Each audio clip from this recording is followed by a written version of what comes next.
अस्सलाम वालेकुम रहमतुल्लाहि व बरकात।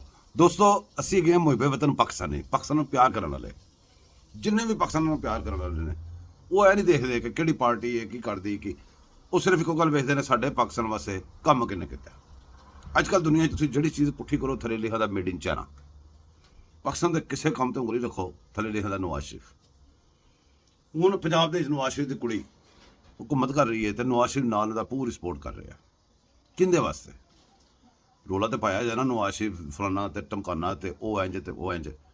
ਸਾਨੂੰ ਹੁਣ ਤੱਕ ਜੋ ਕੁਝ ਤੁਸੀਂ ਗੱਲਾਂ ਕੀਤੀਆਂ ਨੇ ਉਹ ਇੱਕੋ ਗੱਲ ਕਰਦੇ ਤੁਸੀਂ ਕਿ ਜੀ ਉਹ ਗਾ ਗੇ ਗੀ ਕਰੂੰਗਾ ਹੋਗਾ ਇਹ ਹੋਗਾ ਉਹ ਹੋਗਾ ਗਾ ਗੇ ਗੀ ਦੇ ਉੱਤੇ ਤੁਸੀਂ ਹੁਣ ਤੱਕ ਆਪਣੀ ਪੂਰੀ ਸਿਆਸਤ ਕੀਤੀ ਹੈ। ਅਸੀਂ ਦੂਸਰੀ ਪਾਰਟੀ ਨੂੰ ਕੋਈ ਸਪੋਰਟ ਕਰਨੇ ਉਹਦੀ ਵਜ੍ਹਾ ਪਹਿਲੇ ਦੇਖੋ। ਅਗਰ ਅਸੀਂ ਗਲਤ ਹੋਵਾਂਗੇ ਸਾਨੂੰ ਦੱਸਣਾ।